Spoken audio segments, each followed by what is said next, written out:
that is posing some new challenges in the enterprise. If we take a look at the next slide, this is a graph that really shows over the course of 3 or 4 years a couple of different elements. One is the capacity. We talked about that growing at 42%, but also, you know, per some of the aspects I highlighted earlier, the value of the data is also growing up as well. So I have more data, and it has a higher value and more critical importance to the enterprise. And what that's doing is creating or really increasing the challenge of being able to not only store, manage, but also exploit this data. And if we take a look, you know, on the next slide of the that concept of what's going on from a budget standpoint, what would have been a somewhat of a smaller gap between just budget and capacity, when you factor in value and take a look at that overall challenge, the gap becomes quite large. And what that means is that the overall task, you know, to the enterprise is that much greater and that much more difficult. So, and with that being said, we're curious who everyone is their current storage provider. That'll help us kind of tailor the presentation toward you. So if you guys, if you're, you know, some's in the cloud, some's not, please, you know, choose both. But let us know if you've got one of the main EMC, NetApp, AWS, or Microsoft Azure, or if there's something else you're using, you can just click on. Looks like the majority is an other, but we do have a lot of EMC and NetApp users. A little bit of AWS and Microsoft as well, but looks like the majority has selected other, and then it's NetApp with EMC and NetApp. So a lot of traditional storage users here today with us, which is good to know. So looks like people are still voting a little bit. I'll give it a little more time, but still staying in the same range, 25%. MC, 23% NetApp. Okay, we're going to go ahead and close the poll. Thanks for participating. There's going to be a couple more coming up, but for now we'll get back to Jim's presentation. Thanks, Christy. I think those numbers as they come up are not surprising to me. That's certainly been the approach, how things have been done historically.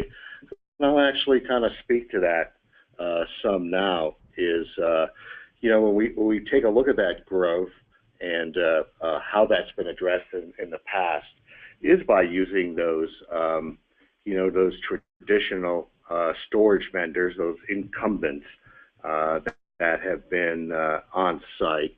And what has typically happened is to add additional capacity to those vendors that are on site. And certainly there's an element where that is a low risk approach.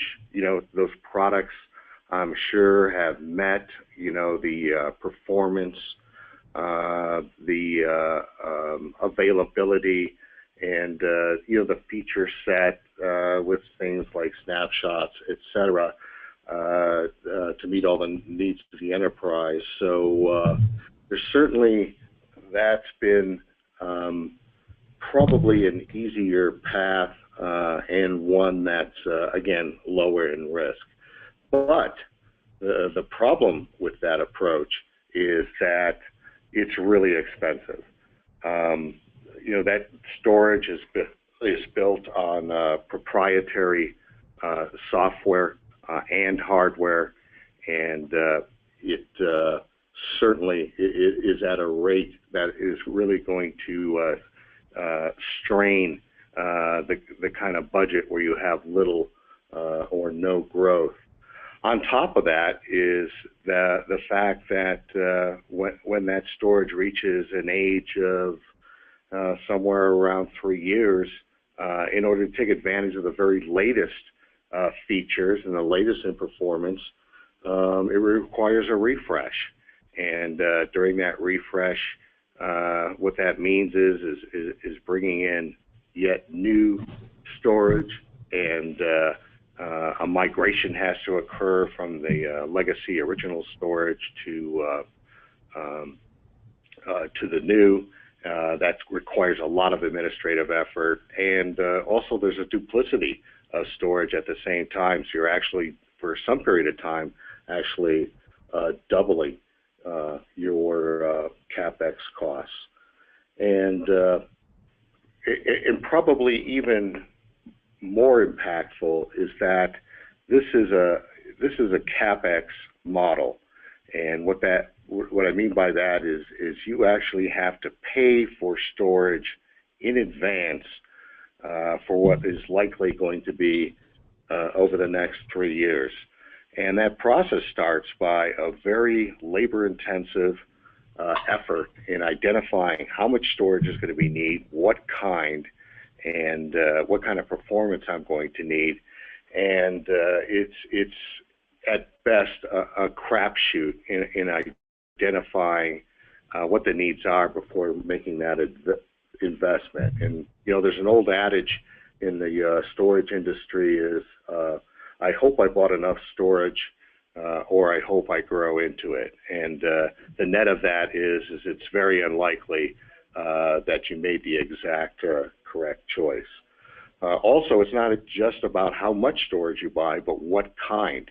For instance, perhaps I bought too much or not enough flash for my environment, and certainly if I bought too much, I'm stuck with it. So I've now over-provisioned, from that particular standpoint. And if I haven't bought enough, I'm going to have to add that in what is likely going to be a disruptive upgrade down the line. So is there a different approach? And one approach, and one that we all hear about quite a bit in the industry, is the cloud. And what is it that IT organizations really like about the cloud? And first and foremost, resources aren't bought in advance, but are added on an on-demand basis, and it's done through an OpEx model. So I'm going to pay, in the case of storage, for the capacity and the type of capacity, perhaps from a performance standpoint, that I'm using. There's no need to buy equipment in advance. I'm not outlying cash that I'm not going to have the opportunity to leverage for perhaps years to come. Really, I kind of like to look at it as, and really what it is a utility. Not unlike electric power, in your house. I mean, we don't have to go buy generators and perhaps change different generators as our own power consumption needs change within the house. We just hook up to the power company and they give us what we need. They're only going to charge us for what we use. And in the event, you go on vacation for 3 months and shut your house down, you're not paying anything or very little. If I take a look at how I can go about deploying a cloud, there's a number of different options. There's certainly public cloud companies that are out there, some very large ones, such as AWS, which are multi-tenant environments. There's also co-location facilities, which have the ability to actually deliver either a dedicated or multi-tenant resources. And as we'll see later on, there's the opportunity to actually blend those two types of approaches. And then there's private cloud. And a private cloud is basically on-premise, and the IT organization is controlling those resources, and it provides a number of the benefits of the cloud, from an elasticity standpoint, perhaps to individual business units, but it comes at a greater expense than what I can experience with the public cloud. So if we go to the next slide, the thing is cloud is now in the mainstream of the enterprise. This is some EMA research on cloud usage, and one of the first things that pops out to me, if I took a look at those first two bars, really 57% of the enterprises have adopted the cloud as either an essential or important part of their business. So 57% is really critical to the IT organization. There's another 20% that are using cloud as supplemental to other approaches, and this could be that people are perhaps moving data or applications back and forth between the cloud and on-premise. But the net of all that is 77% of the companies today are using the cloud. So it's become clear that it is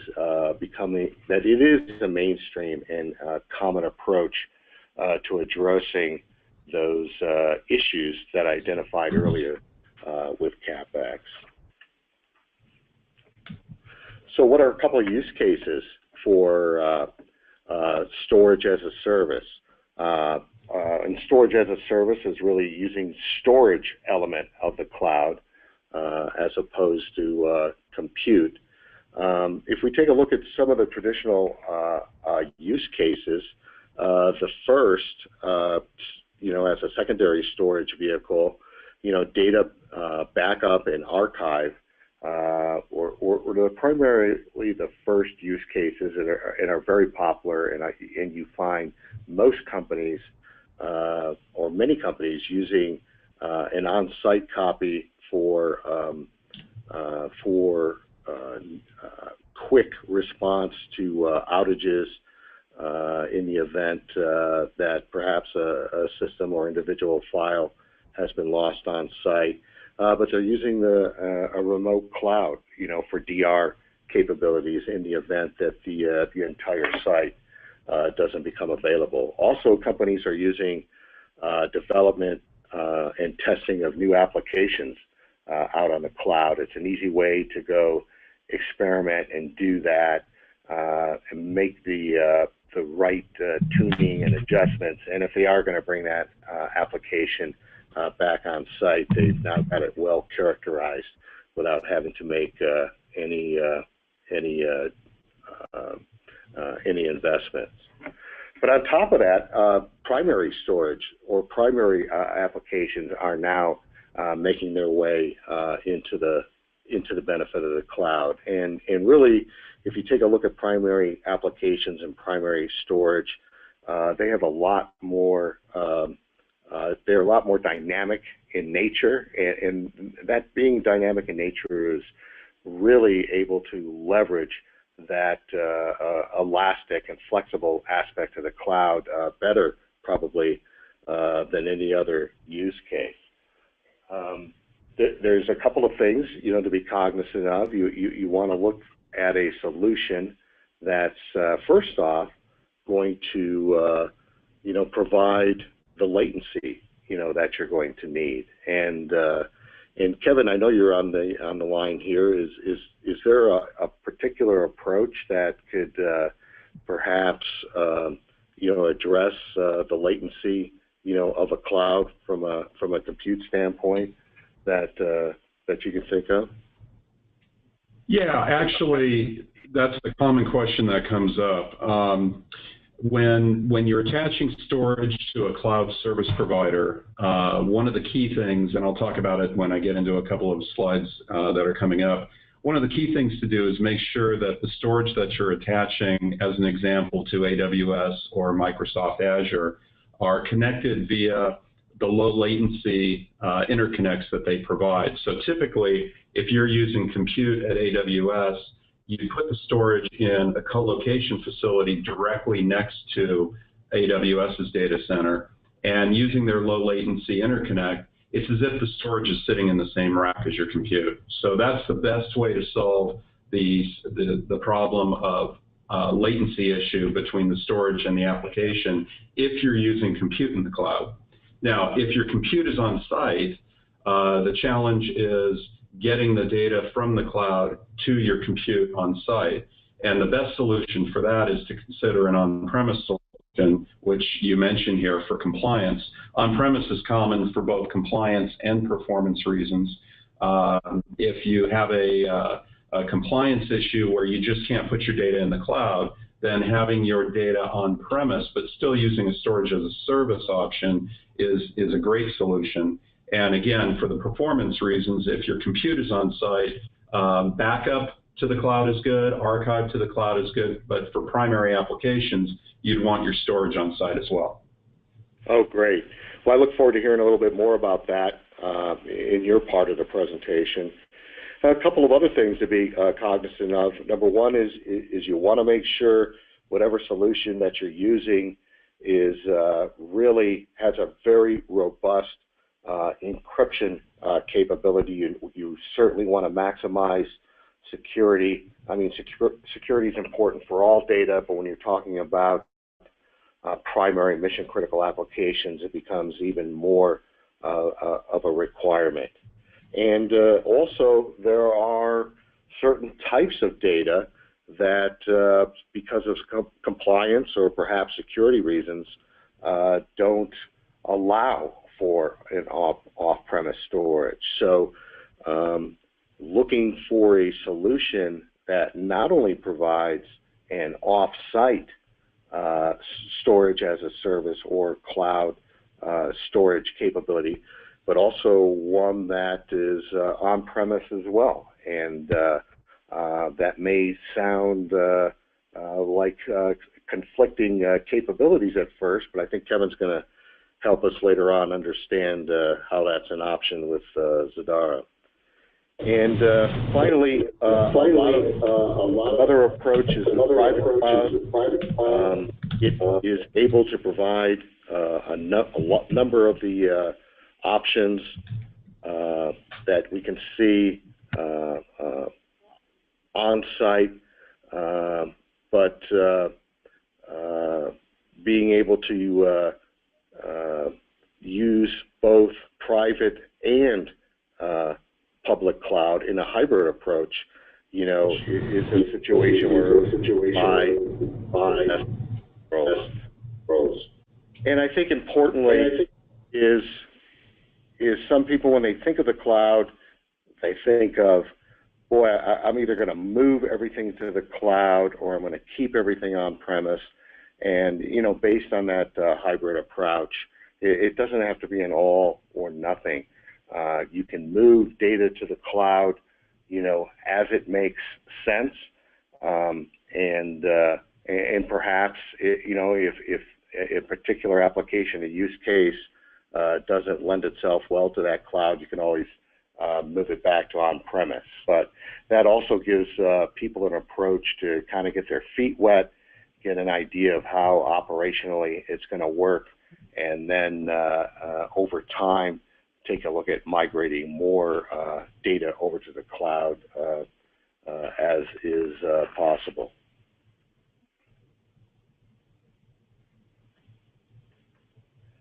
So we're going to take a look at the next slide.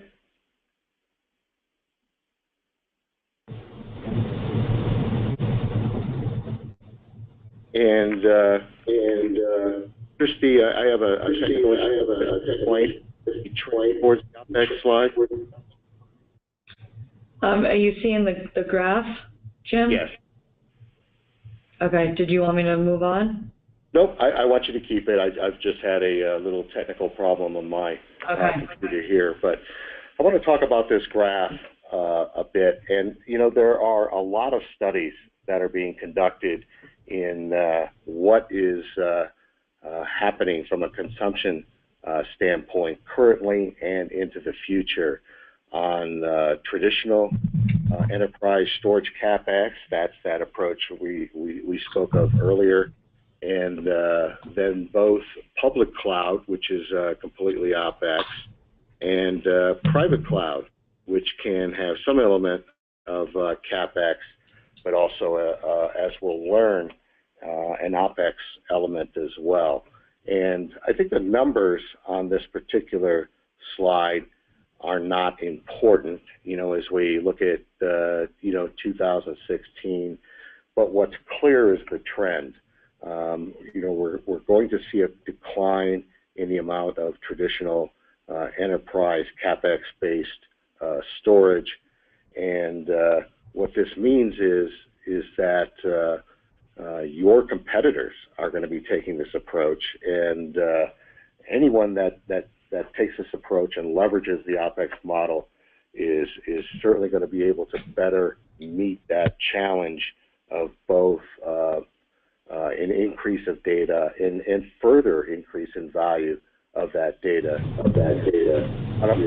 All position advantage of this, and the sooner you do it, the better off you're going to be to meet that or leverage the OpEx capabilities in the future.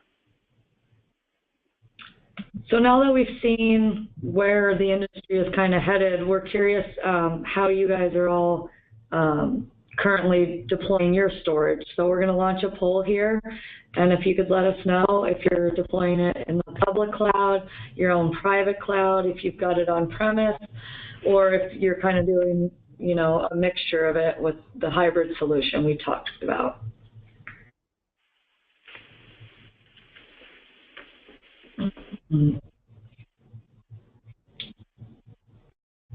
It looks like most people have got theirs on-premise. We've got some are doing hybrid, some are doing private cloud, and very few are in the public cloud. But more than half are voted, and we have more than half on-premise. So thanks for letting us know, and we'll continue along with the presentation here. And now we're going to turn it over to Kevin, who's going to talk about a little bit how Zadora fits into this whole thing. Great. Thanks, Christy. My name's Kevin Liebel. I'm the Vice President of Marketing for Zadora. And I just wanted to take a couple of minutes and go through a few slides explaining how Zadora is the problem that Jim just described. And think about the survey that we just ran. Your data is very consistent with what Jim described and what the chart described. Most people are running on-premise today, and they're running with traditional storage, and it's beginning to transition into cloud, OpEx-based, public and private solutions. So we look at this as a problem statement. Our customers say, I really like what my storage does for me. I've been using it for a decade, 2 decades, 3 decades. It's pretty reliable. It's fast, it's configurable, but as Jim described, as the capacities grow and as the value of that data grows, or the company becomes more dependent on their data, I don't like what I have to do for it. So I've got big capital expenditures to buy the storage and put it on site. I've got multi-year planning cycles to figure out how much capacity I need. I end up over-provisioning to solve that problem of not running out of capacity.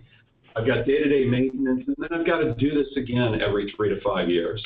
And so, that really becomes the headache, and it's becoming a bigger and bigger gap, as Jim showed. So Zadora offers what we call the Zadora Storage Cloud, and it's a universal storage solution. And when we built the company, we decided to try and solve this problem. And so what we provide is enterprise storage as a service. And we believe when you migrate from CapEx traditional storage to the cloud, you shouldn't give up any of the functionality that you're comfortable with and that your company relies on.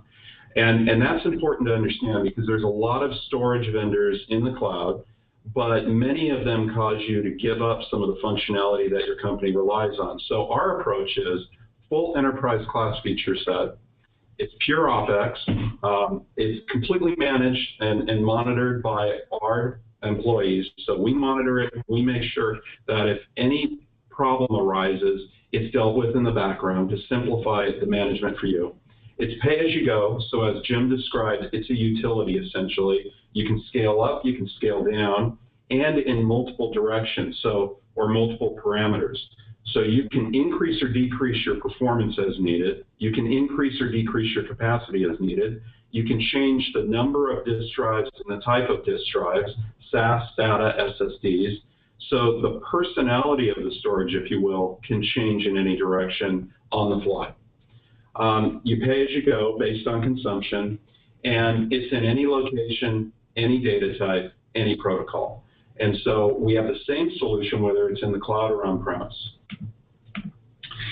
Looking at it at 30,000 feet, we like this graphic because it communicates how it evolves with you.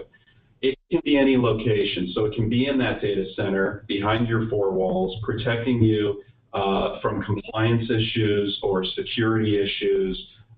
It can be in a public or private cloud, or it can be in a hybrid cloud. Any data type, block, file, or object, depending on what data type you have and what you're trying to support, and all the major protocols. We've listed them here. So a common product, common architecture, and a complete storage as a service solution. Let's talk about location. So as you mentioned, Amazon and Microsoft are kind of the big players in this space. They offer great compute. They offer their own storage solutions. And so what we offer is the ability to connect our enterprise storage to Amazon Azure, and we do that through the co-location providers. Amazon and Azure don't allow anyone in their data center. So we put our storage in colo facilities directly next door to Amazon and Microsoft's data centers, and we use Amazon and Microsoft's low latency interconnects, Direct Connect and Express Route, to give access. And so it's as if our storage is sitting in the same rack in the Amazon data center. If you're in the colo facility and you don't use Amazon or Microsoft, we can also support you because we're probably already there. So we can offer you storage as a service as needed. Many service providers offer our storage, and then we can do it on service, as we mentioned. So literally any location you need storage as a service, we can support it. And the blue arrows demonstrate replication. So many of our customers have storage supporting their AWS compute in Equinix, let's say, but then they replicate that to an on-site Opus on-premise as a service solution, or to another service provider. So you can replicate to different geographies to protect against metropolitan failovers.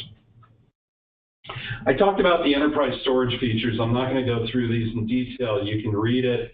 But you know, the main thing is, as you move from a classic EMC, NetApp, CapEx solution to the cloud, you want to be able to support all the features that you're familiar with. And if you go through this pick list of features, most of the players in the industry today don't have this level of enterprise class functionality.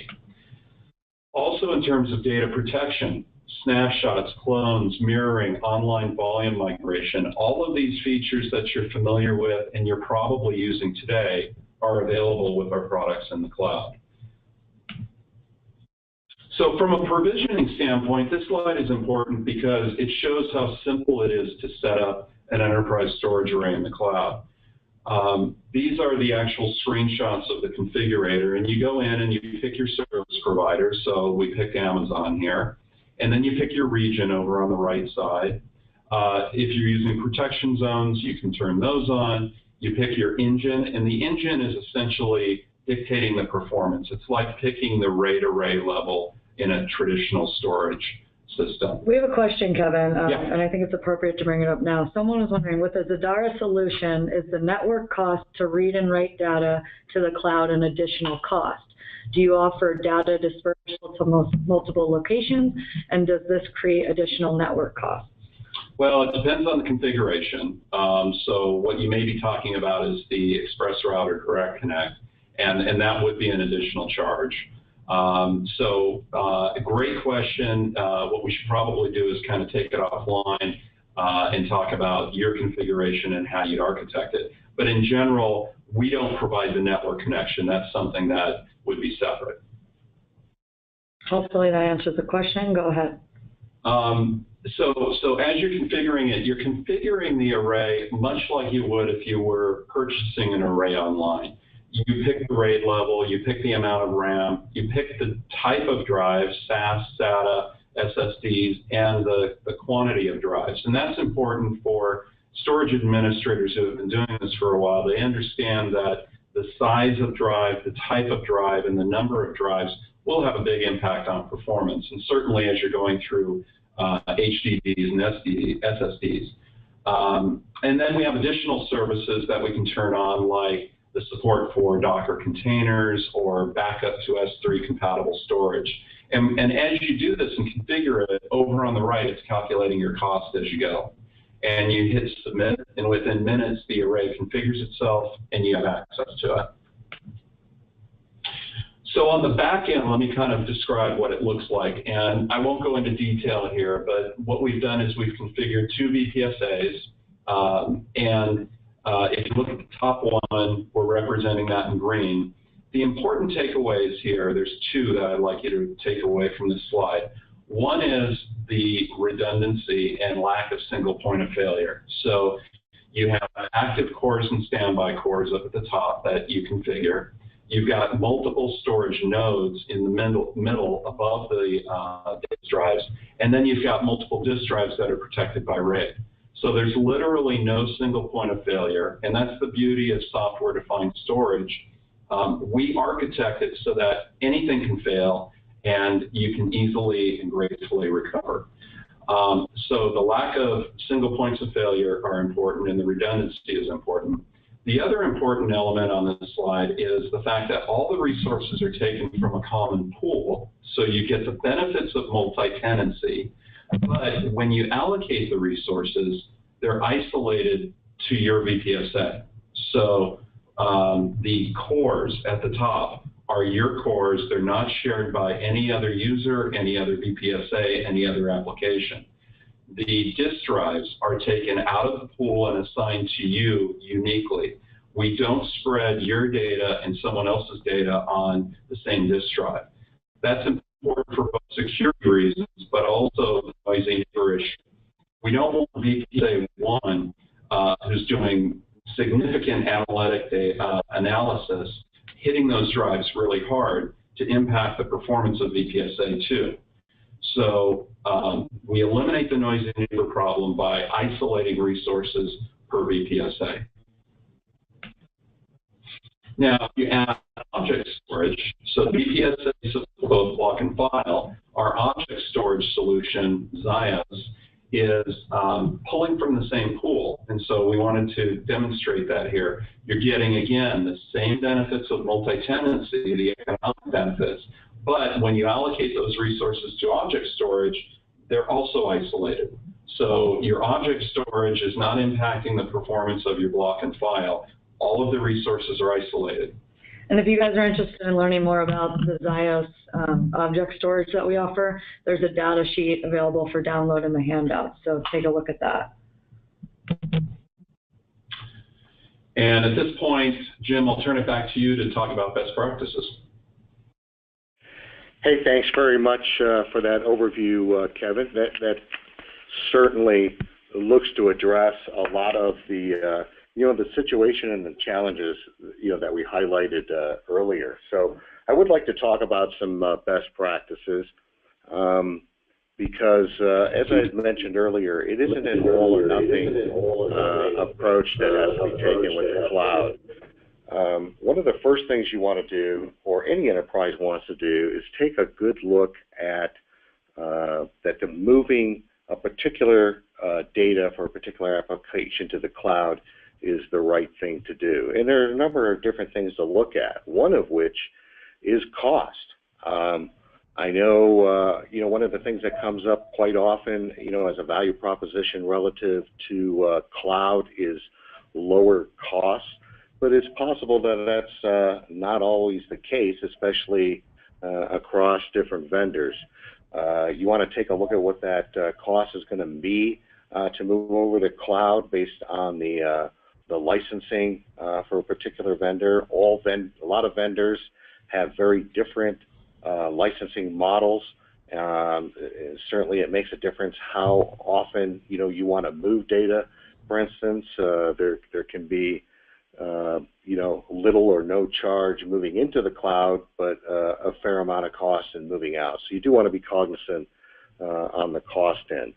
You also want to take a look at the administrative effort for a particular cloud offering.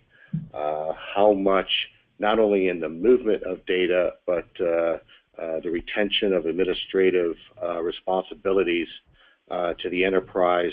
What you want to make sure is that, hey, if I move, for instance, maybe half my data over to the cloud and keep half of it on premise, overall, that's going to be more administrative effort for me. So certainly moving to the cloud can provide significant administrative benefits, but you do want to choose your vendor carefully to make sure that the choice that you make is going to be in your best favor. And then also flexibility, is very, very important. You really want to be able to maximize on elasticity, not only of capacity, but of performance.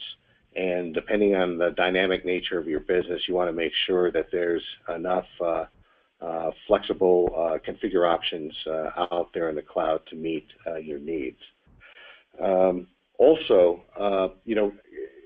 Kevin showed a very large list of features and services earlier, and as you could see, that's the typical list of features that you'd see on an enterprise storage within the data center, the types of costly vendor solutions that I talked about up front. So you want to make sure you're not going to compromise on any of those features that you've come to need and depend on, and you certainly want to make sure those are inclusive, and you're not going to have to, again, compromise and do away with some of those.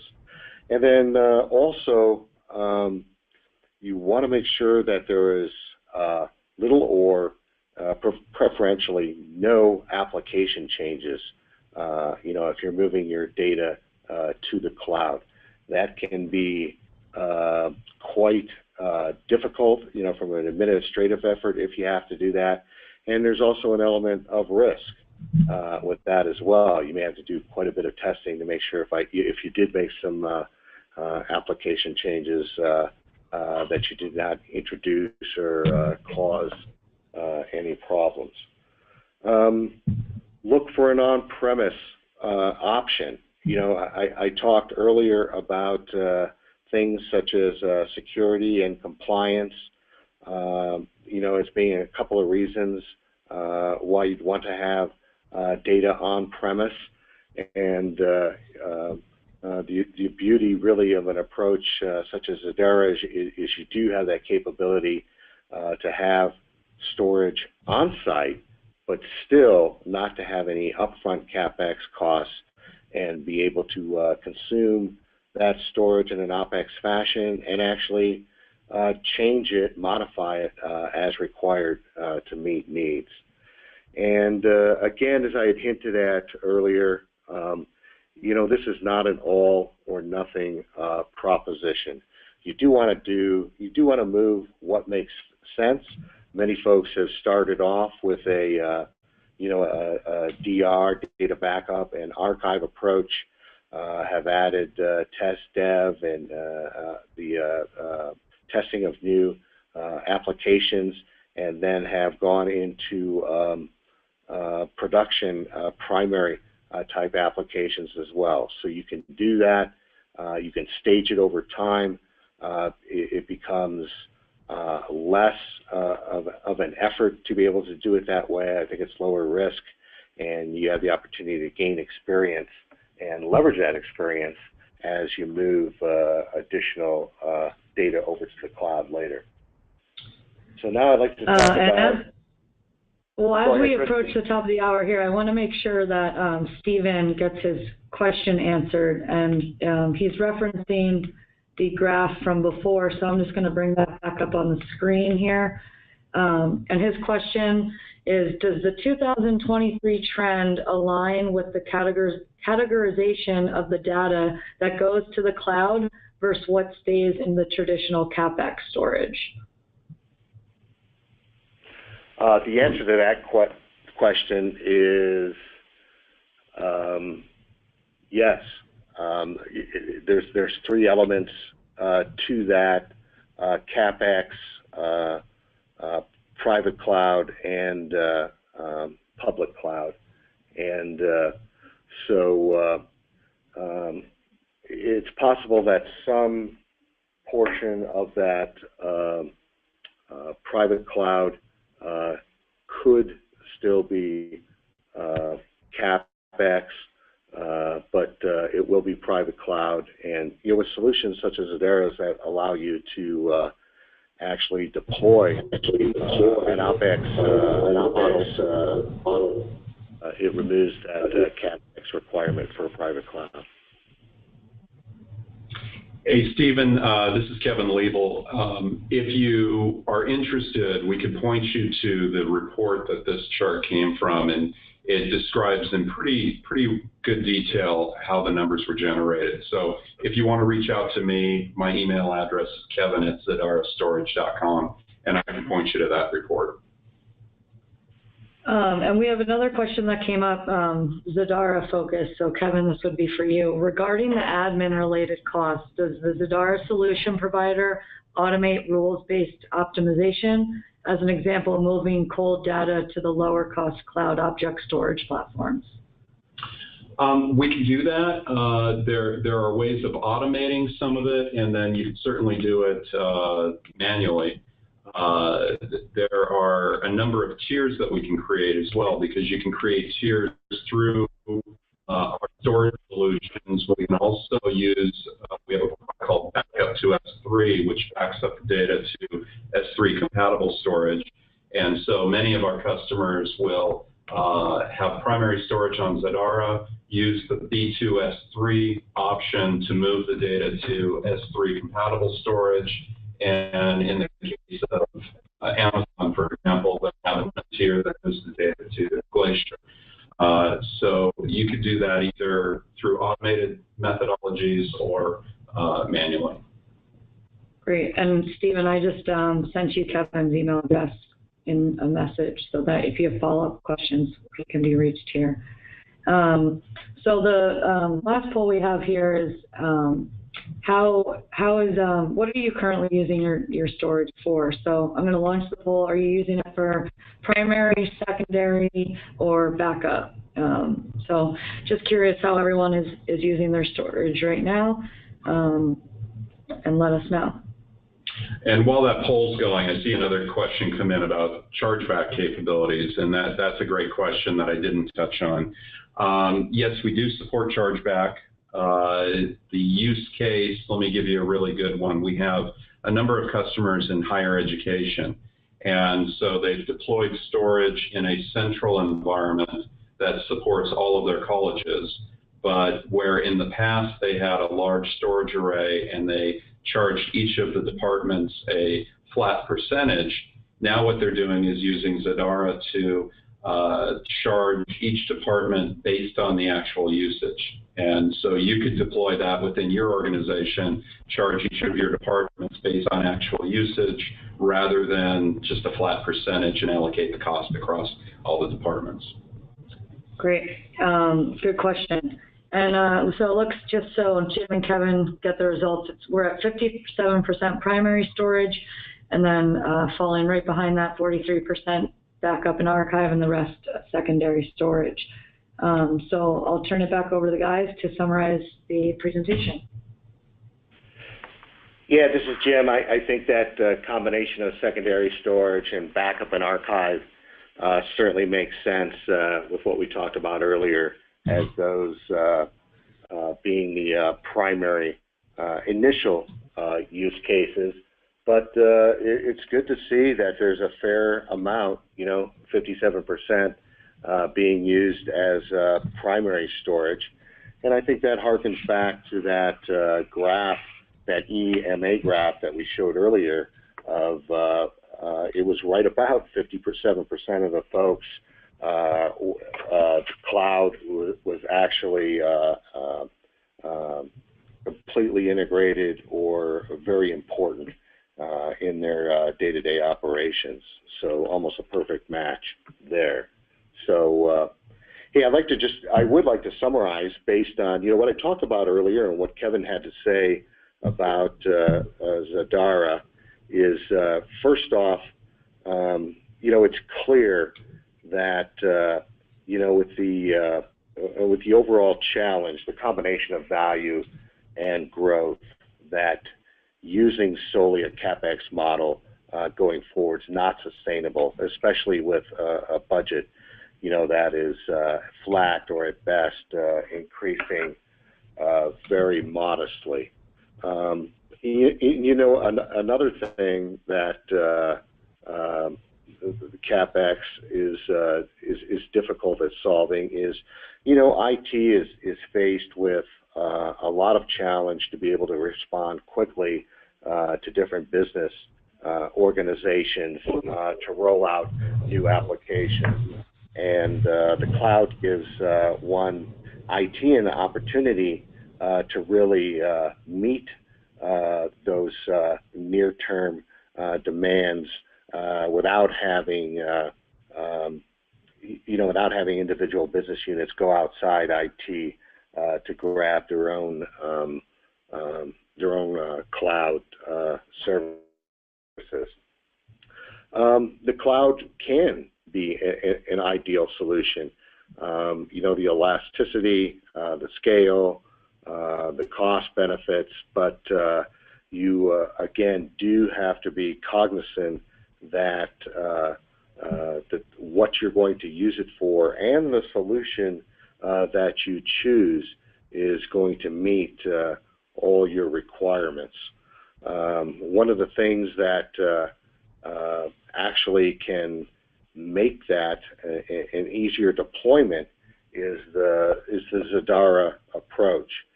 And basically by using any location, any data, any protocol, it really simplifies the move to the cloud. Now I don't have to go and do an inventory of which data is on which kind of storage, on which kind of protocol, and where is it located, and then say, geez, this data can fit with this particular storage as a service, but the rest of this can't. So the ability to kind of remove any of those barriers greatly simplifies that approach. Another thing that, to me, I believe is unprecedented in the industry is the on-premise option of storage as a service. The ability to get storage with no upfront capital cost installed on-site and truly gain all the benefits of an OpEx cloud model with all the control and security and compliance needs met. It also is a great way to another way to really stage that movement to the cloud. Hey, let's see how this works with this model, with the storage on site, and then perhaps over time, some of this data we can migrate off-site if that makes the most sense.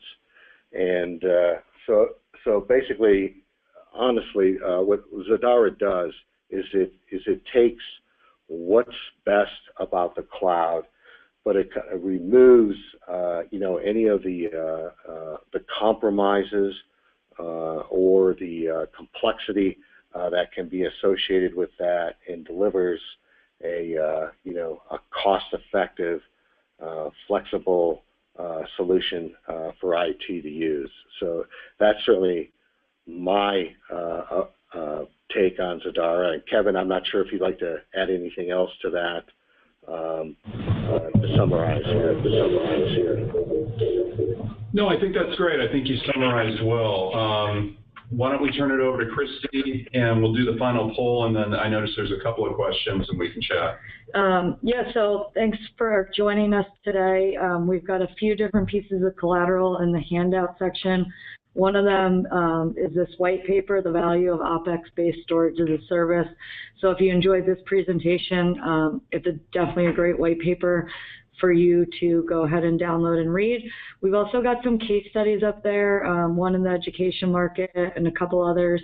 Go ahead, take a look, see how our customers are benefiting from the solution of switching from CapEx to OpEx. We've had many customers replace NetApp and EMC, and they've seen an increase in performance. They're saving money, so win-win on both sides.